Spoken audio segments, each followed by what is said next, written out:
तो आज बाबा ने कहा बच्चों को पवित्र बनकर बाप की याद में रहना है, और जितना आप बाबा को याद करेंगे, जितना याद का बढ़ाते जाएंगे, तो बाबा ने कहा आपको बाप से आशीर्वाद मिलती रहेगी। बाबा की याद ही मोस्ट वैल्यूबल है। तो बाबा ने कहा चलते फिरते उठते बैठते जो भी कुछ करते हैं, कर्म क्षेत्र दुनिया में कर्म करते हुए भी, तो बाबा ने कहा बुद्धि से बाप की याद रहे, और सदा याद बनती रहेगी तो आत्मा भी शक्तिशाली बनती जाएगी, और बाबा ने कहा बाप की दुआएं भी मिलती रहेगी। तो बाबा हमें संगम युग पर कौन सा ऐसा सिखलाते हैं जब कुकर्म से बच जाते हैं। कोई ना कोई विकर्म कुकर्म पाप कर्म तो होता ही रहता है ना, और बाबा हमें बचाते कैसे उससे।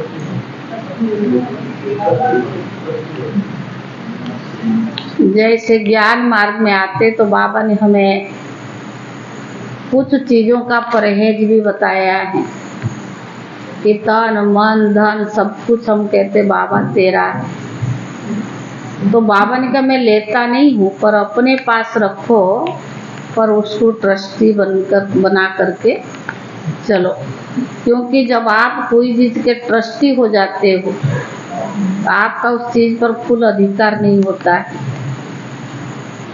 ऐसे बाबा को देने के बाद जो आपके पास है पुरानी चीजें, तो आप जब कोई भी कार्य करेंगे तो पहले आपको सोचना पड़ेगा, क्योंकि आप ट्रस्टी हो ना।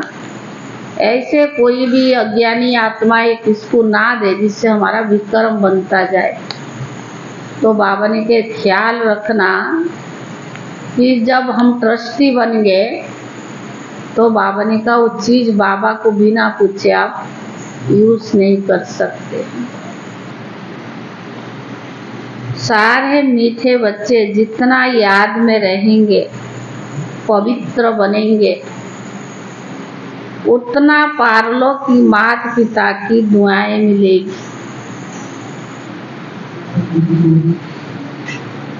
मीठे बच्चे जितना याद में रहेंगे पवित्र रहेंगे, उतना पारलौकिक माता पिता की दुआएं मिलेगी। दुआएं मिलने से तुम सदा सुखी बन जाएंगे।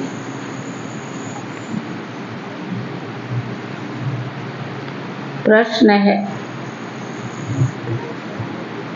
बाप सभी बच्चों को कौन सी राय देकर कुकर्मों से बचाते हैं? बाप सभी बच्चों को कौन सी राय देकर कुकर्मों से बचाते हैं?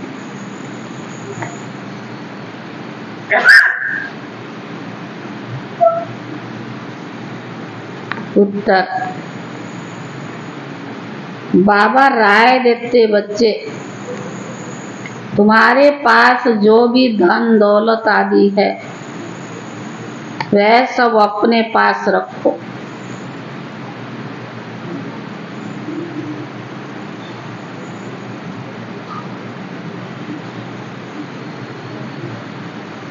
लेकिन ट्रस्टी होकर के चलो।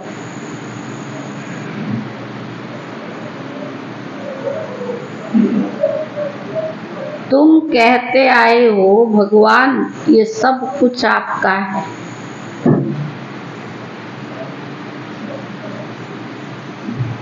भगवान ने बच्चा दिया, धन दौलत दिया। अब भगवान कहते इन सब से बुद्धियोग निकाल, तुम ट्रस्टी होकर के रखो।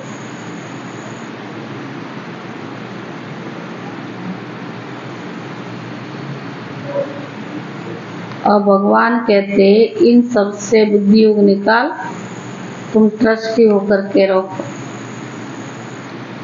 श्रीमत पर चलो तो कोई भी कुकर्म नहीं होगा।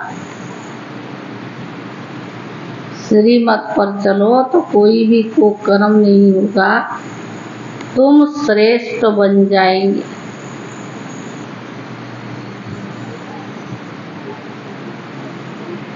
ले लो दुआएं, गीत है, ले लो दुआएं माँ बाप की। ओम शांति। जो बच्चे कहते हमारा मुख नहीं चलता है, समझा नहीं सकते, उन्हें सेंटर की ब्राह्मणियां कैसे सिखलाए, ये शिव बाबा समझाते हैं। चित्र पर समझाना तो बहुत सहज है, छोटे बच्चों को चित्र दिखलाकर समझाना पड़े ना।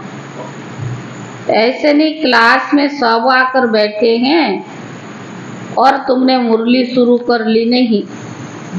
यह जिगरी बैठकर, यह तो हड्डी यानी जिगरी से बैठकर समझाना चाहिए। बच्चों ने गीत तो सुना ना। एक है पारलो की मात पिता जिसको याद करते हैं, तो मात पिता है हम बालक तेरे। वह है सृष्टि का रचयिता। मात पिता जरूर स्वर्ग ही तो रचेंगे ना।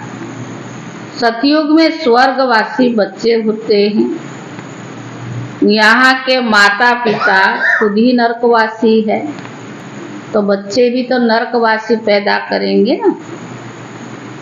गीत में कहा है ले लो दुआएं माँ बाप की। तुम जानते हो इस समय के माँ बाप तो दुआएं नहीं देते हैं, स्वर्गवासी दुआ करते हैं। जो दुआ फिर आधा कल्प चलती है, फिर आधा कल्प के बाद श्रापित हो जाते हैं। खुद भी पतित बनते हो तो बच्चों को भी बनाते हैं। उससे आशीर्वाद तो नहीं कहेंगे ना, खुद भी पतित है और बच्चों को भी पतित बनाते हैं, तो उससे आशीर्वाद थोड़ी कहेंगे।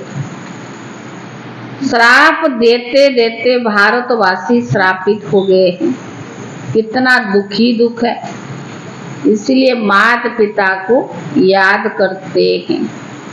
अभी तो मात पिता दुआएं कर रहे हैं, पढ़ा कर पति से पावन बना रहे हैं। यहाँ है आसुरी संप्रदाय रावण राज्य, वहाँ है देवी संप्रदाय राम राज्य। रावण का जन्म भी भारत में है। शिव बाबा जिसको राम कहते हैं, उनका जन्म भी भारत में है। तुम जब वाम मार्ग में जाते हो तो भारत में रावण राज्य शुरू होता है। तो भारत को ही राम परम पिता परमात्मा आकर पति से पावन बनाते हैं। रावण आते हैं तो मनुष्य पतित बनते हैं। गाते भी है राम गयो रावण गयो। जिसका बहु परिवार है, राम का परिवार तो बहुत छोटा है और सब धर्म खत्म हो जाते, सबका विनाश हो जाता है। बाकी तुम देवी देवताएं रहेंगे। तुम अभी जो ब्राह्मण बने हो वही ट्रस्टी होंगे सतयुग में, वही ट्रांसफर होंगे। अभी जो ब्राह्मण बने हैं वही ट्रांसफर होंगे। तो बाबा ने कहा अब तुमको माँ बाप की दुआएं मिल रही हैं। कैसे मिल रही? जितना पवित्र रहेंगे, बाप को याद करेंगे, दुआएं मिलेंगी। माँ बाप तुमको स्वर्ग का मालिक बनाते हैं, वहाँ तो सुख ही सुख है। इस समय कलयुग में दुख है। अभी सभी धर्म दुखी है। अभी कलयुग के बाद फिर सतयुग होना ही है। कलयुग में कितने ढेर मनुष्य है और सतयुग में इतने मनुष्य होंगे नहीं। जितने ब्राह्मण होंगे वही फिर वहाँ देवता बनेंगे। वह तो त्रेता तक वृद्धि को पाते रहेंगे। कहते क्राइस्ट के 3000 वर्ष पहले भारत में सतयुग था। बिफोर क्राइस्ट और और आफ्टर क्राइस्ट। सतयुग में तो एक ही धर्म है, एक ही राज्य है, वहाँ मनुष्य थोड़े होंगे, सिर्फ बाबा ने कहा भारत ही होगा। सत्य और धर्म नहीं होंगे, सिर्फ भारत ही होगा। भारत होगा और कोई धर्म नहीं होगा। सिर्फ सूर्यवंशी होंगे, चंद्रवंशी नहीं होंगे। सूर्यवंशी को भगवान भगवती कह सकते हैं क्योंकि वह संपूर्ण है। तुम बच्चे जानते हो पतित पावन तो एक परमात्मा ही है।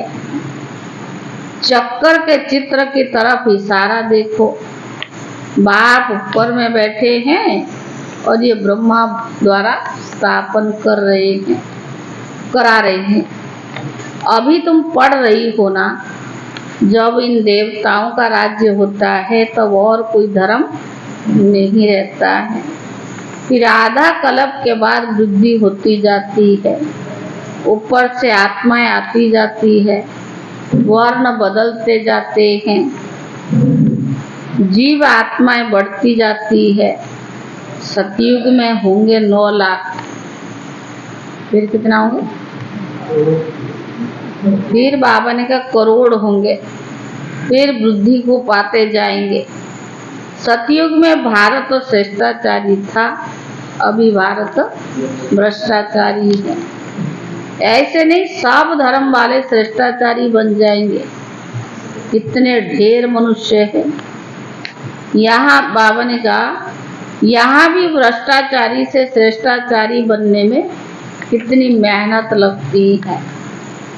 घड़ी घड़ी श्रेष्ठाचारी बनते बनते फिर विकार में जाए भ्रष्टाचारी भी बन जाते हैं। बाप कहते मैं आया हूँ तुमको काले से गोरा बनाने। तुम घड़ी घड़ी फिर गिर पड़ते हो। बेहद का बाप तो सीधी बात बतलाते हैं, कहते ये क्या कुल कलंकित बनते हैं, काला मुंह करते हैं, क्या तुम गोरा नहीं बनेंगे?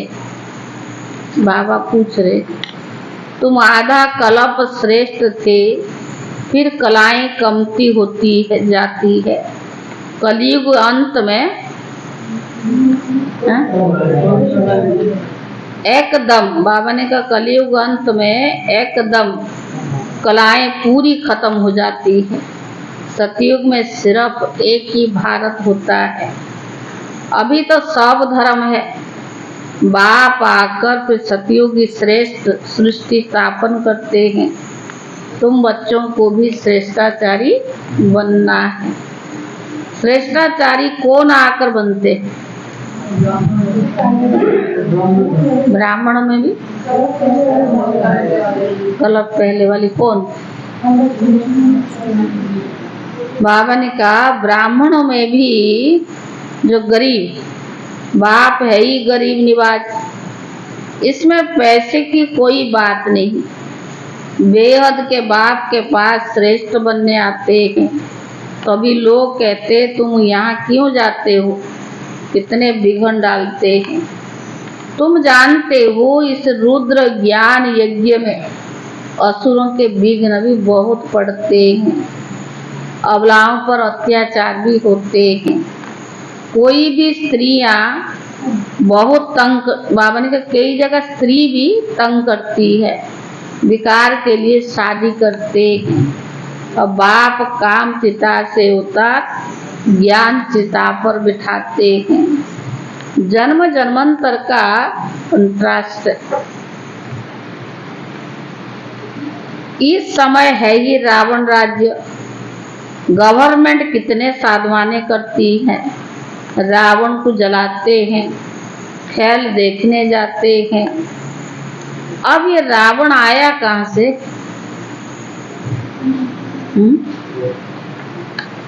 रावण का जन्म हुए तो 2500 वर्ष हुए। रावण ने सबको शोक वाटिका में बिठा दिया है, सब दुखी दुखी है। राम राज्य में सुखी सुख है। अभी यह कलयुग का अंत विनाश सामने खड़ा है। इतने में करोड़ों मनुष्य मरेंगे तो जरूर लड़ाई तो लगेगी ना। करोड़ों मनुष्य अरब तो मरेंगे तो सही। तो बाबा ने कहा सरसों माफिक सब पीस जाते हैं, अब देखते हो ना तैयारियां हो रही है। बाप स्वर्ग की स्थापना भी कर रहे हैं। ये ज्ञान बाप के सिवाय और कोई दे न सके। ये ज्ञान बाबा ही आकर देते हैं और पति दुनिया को पावन बनाते हैं। बाबा ने कहा सदगति करने वाला तो एक ही बाप है। सतयुग में है ही सदगति, वहाँ गुरु की दरकार नहीं होती है। अभी तुम इस नाले से त्रिकालदर्शी बनते हो। सतयुग में लक्ष्मी नारायण के ज्ञान बिल्कुल नहीं होगा, तो फिर परंपरा से ज्ञान कहाँ से आया। अभी तो है कलयुग का अंत। बाबा कहते तुम मुझे याद करो तो स्वर्ग की राजधानी स्थापन करने वाले बाप को और वर्षे को भी याद करो। पवित्र तो जरूर रहना पड़ेगा, वह है पावन दुनिया और यह है पतित दुनिया। पावन दुनिया में कंस, जरासंधी, हिरण्यकश्यप आदि होते नहीं। सतयुग में ना ऐसा नाम होगा ना ऐसे कोई होंगे। कलयुग की बातों को सतयुग में ले गए हैं। शिव बाबा आए हैं कलयुग के अंत में। आज शिव बाबा आए हैं, कल कृष्ण आएगा। संगम में ऊपर बाबा आता है और सतयुग में कृष्ण आएगा। तो शिव बाबा और कृष्ण के पाठ को मिला दिया। शिव भगवान वो बात उन द्वारा पढ़कर कृष्ण को आत्मा यह पद पा लेती है। उन्होंने कोई भूल से गीता का भगवान श्री कृष्ण का नाम डाल दिया है। तो बाबा कहते ये भूल फिर भी होगी। मनुष्य भ्रष्टाचारी बने तब तो बाबा आकर श्रेष्ठाचारी बनाए। श्रेष्ठाचारी 84 पूरे जन्म कर भ्रष्टाचारी बनते हैं। इस चक्कर पर समझाना तो बहुत सहज है। झाड़ में भी दिखाया हुआ है। बाबा ने कहा नीचे तुम राजयोग की तपस्या कर रही हो, ऊपर लक्ष्मी नारायण का राज्य खड़ा है। अभी तुम थ्रू में बैठे हो। तो बाबा ने कहा फाउंडेशन लग रहा है। तुम जानते हो फिर सूर्यवंशी कुल यानी बैकुंठ में हम जाएंगे। राम राज्य को बैकुंठ नहीं कहा जाता। बैकुंठ श्री कृष्ण, बैकुंठ श्री कृष्ण के राज्य को कहा जाता है। अभी तो तुम्हारे पास बहुत आएंगे, बुलाने की भी आवश्यकता नहीं पड़ेगी, बहुत आएंगे। एग्जीबिशन आदि में तुम्हारा नाम वाला होगा। एक दो को देखकर फिर धीरे धीरे वृद्धि को पाएंगे। पहले जो बाबा ज्ञान मार्ग में दादियों के बाद दीदियों का जीवन भी कितना अच्छा रहा।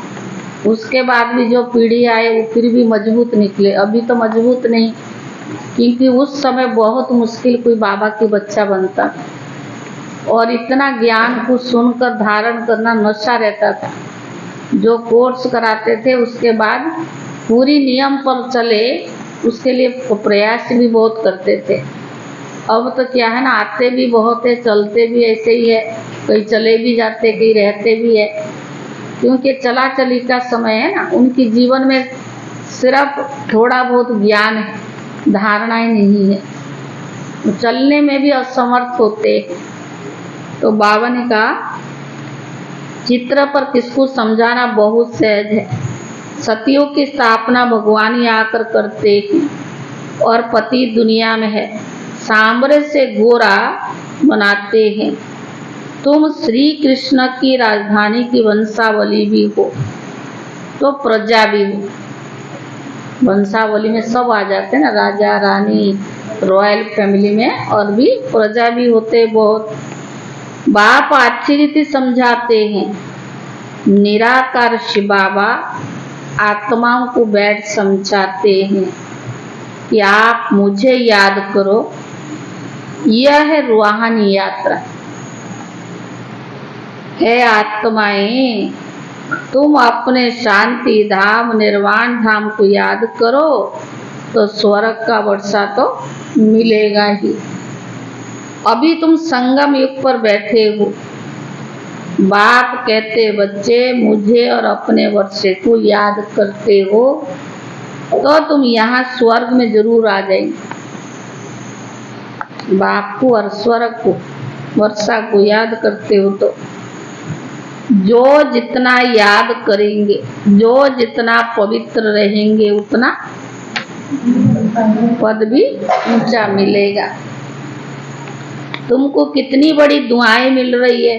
धनवान भव, पुत्रवान भव, देवताओं की आयुष्मान भव। देवताओं की आयु बहुत बड़ी होती है, साक्षात्कार भी होता है। अभी यह शरीर छोड़कर फिर जाकर बच्चा बनेंगे। यह अंदर में आना चाहिए कि हम आत्मा यह पुराना शरीर छोड़कर जाकर गर्भ में निवास करेगी। अंत मते सोगति। बुढ़े से हम क्यों न बच्चा बन जाऊं। आत्मा इस शरीर के साथ तकलीफ भी महसूस करती है। आत्मा शरीर से अलग हो जाती तो शरीर को कोई तकलीफ होता तो महसूस थोड़ी होती है।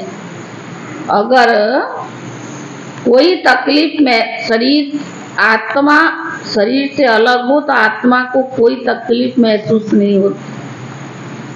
शरीर के अलग हुआ खलास। हमको अब जाना है वापस। मूल वतन से बाबा आते हैं लेने के लिए। ये दुख धाम है ना। अभी हम जाएंगे मुक्ति धाम। बाबा कहते सबको मुक्ति धाम मैं ले जाता हूँ। जो भी धर्म वाले हैं सबको मुक्ति धाम तो जाना ही है। वह पुरुषार्थ भी मुक्ति में जाने के लिए ही करते हैं। कोई भी धर्मार्थ वो जीवन मुक्ति में आएंगे नहीं तो उसके लिए क्यों पुरुषार्थ करें। बाबा कहते बच्चे मुझे याद करो तो मेरे पास आ जाओ। बाबा को याद कर भोजन खाओ तो तुमको ताकत मिले। तो कई दिनों से बाबा यही बातें दोहराते हैं। अशरीर होकर तुम पैदल आबरूड तक चले जाओ, कभी तुमको कुछ थकावट नहीं होगी। अगर याद की यात्रा में रहकर कोई भी कर्म करते तो बाबा ने कहा थकावट नहीं होगी। बाबा शुरू में ये प्रैक्टिस कराते थे। समझते थे हम आत्मा है। बहुत हल्के होकर पैदल चले जाते थे। कुछ भी थकावट नहीं होती थी। शरीर बिगड़ तुम आत्मा तो सेकंड में बाप के पास पहुंच सकते हो। यहाँ एक शरीर छोड़ा सेकंड में जाकर लंदन में जन्म लेते। आत्मा जैसी तीखी और कोई चीज होती नहीं। तो अब बाबा कहते बच्चे हम तुमको लेने के लिए आएंगे। लेने के लिए आया बाबा तो क्या करो। बाबा कहते बच्चे हम तुमको लेने के लिए आया हूं तो क्या करो। अब मुझ बाप को तो याद करो। अभी तुम प्रैक्टिकल में बेहद के पारलौकिक बाप की दुआएं मिल रही है।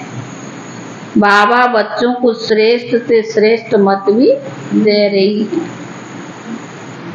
धन दौलत आदि सब तुम अपने पास रखो, सिर्फ ट्रस्टी होकर के चलो। बाबा को चाहिए नहीं, रखो भले अपने पास, लेकिन ट्रस्टी होकर के चलो। तुम कहते आए हो है भगवान ये सब कुछ आपका है। भगवान ने बच्चा दिया, भगवान ने धन दौलत दिया, फिर भगवान आकर कहते, ऐसे तो भक्ति में कहते हैं सब कुछ दिया हुआ भगवान का है। सबसे बाबा कहते अच्छा सबसे बुद्धि योग निकाल, अब तुम ट्रस्टी होकर के चलो, श्रीमत पर चलो तो बाप को मालूम पड़ेगा तुम कोई कुकर्म तो नहीं करते हो। श्रीमत पर चलने से ही तुम श्रेष्ठ बनेंगे, आसुरी मत पर चलने से तुम भ्रष्ट बनेंगे। आधा कल्प तुमको भ्रष्ट बनने में लगा है, 16 कला से फिर 14 कला बनते हो, फिर धीरे धीरे कलाएं कम होती जाती है। इसमें टाइम लगता है, एकदम हम बाबा के बने तो संपूर्ण बनेगा ऐसा भी नहीं है, धीरे धीरे बनते। और पतित भी एकदम से थोड़ी बन जाते, 16 कला से 14 कला, 14 कला से 12 कला, धीरे धीरे कलाएं कम होती जाती है। अच्छा मीठे मीठे सिखी ले दे बच्चों प्रति माता पिता बाप दादा का याद प्यार और गुड मॉर्निंग। रूहानी बाप की रूहानी बच्चों को नमस्ते। रूहानी बच्चों की तरफ से रूहानी बाप दादा को याद प्यार और नमस्ते। धारणा के लिए मुख्य सार, पहला चलते फिरते और शरीर बनने का अभ्यास करना है। चलते फिरते और शरीर बनने का अभ्यास करना है। भोजन एक बाप की याद में खाना है। भोजन एक बाप की याद में खाना है। दूसरा, माता पिता की दुआएं लेनी है। माता पिता की दुआएं लेनी है। ट्रस्टी होकर रहना है। कोई भी कुकर्म नहीं करना है।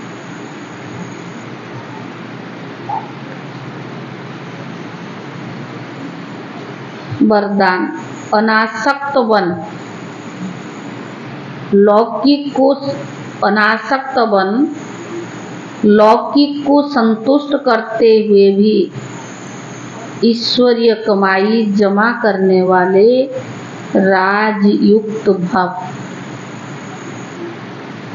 अनासक्त बन, लौकिक को संतुष्ट करते भी ईश्वरीय कमाई जमा करने वाले राजयुक्त भव। कई बच्चे लौकिक कार्य, लौकिक प्रवृत्ति, लौकिक संबंध संपर्क निभाते हुए भी अपनी विशाल बुद्धि से सबको संतुष्ट भी करते हैं।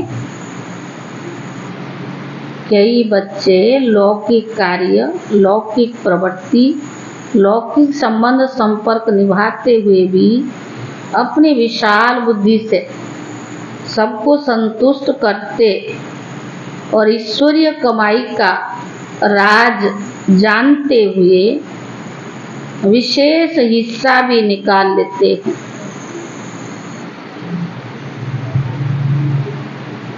सबको संतुष्ट करते और ईश्वरीय कमाई का राज जानते हुए विशेष हिस्सा भी निकाल लेते। ऐसे एक नामी और एकानामी वाले अनासक्त बच्चे जो सर्व खजाने, समय, शक्तियाँ और स्थूल धन को लौकिक से एकानामी कर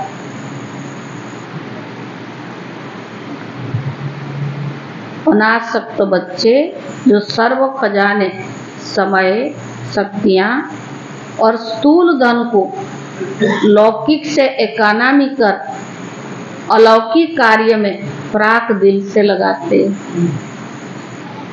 लौकिक से इकोनॉमी कर अलौकिक कार्य में प्राक दिल से लगाते हैं। ऐसे युक्ति युक्त राजयुक्त बच्चे ही महिमा योग्य है। ऐसे युक्ति युक्त राजयुक्त बच्चे ही महिमा योग्य है। स्लोगन: स्मृति स्वरूप बनकर हर कर्म करने वाले ही प्रकाश स्तंभ यानी लाइट हाउस बनते। स्मृति स्वरूप स्लोगन है, स्मृति स्वरूप बनकर हर कर्म करने वाले ही प्रकाश स्तंभ यानी लाइट हाउस बनते। आज का व्यक्त इशारा कल का भी सुना देते हैं। 8 अक्टूबर, ब्रह्मा बाप ने संपूर्ण बनने के लिए अपने सर्व खजाने आदि से अंतिम दिन तक सफल किया। इसका प्रत्यक्ष प्रमाण देखा, संपूर्ण फरिश्ता बन गया। तो लक्ष्य रखो, मुझे बाप समान संपन्न और संपूर्ण बनना ही है। कुछ भी पुरुषार्थ करना पड़े, लेकिन निश्चित है कि बाप समान हमें बनना ही है। आज है 9 अक्टूबर। ब्रह्मा बाप संपूर्ण कैसे बने? उनकी क्या विशेषता रही? संपूर्णता का विशेष आधार क्या है? ब्रह्मा बाबा ने अपना हर समय सफल किया, श्वास श्वास, सेकंड सेकंड सफल किया। तो बाप समान बनने के लिए लक्ष्य रखो कि मुझे सफल करना है और सफलता मूर्त बनना है। ओम शांति।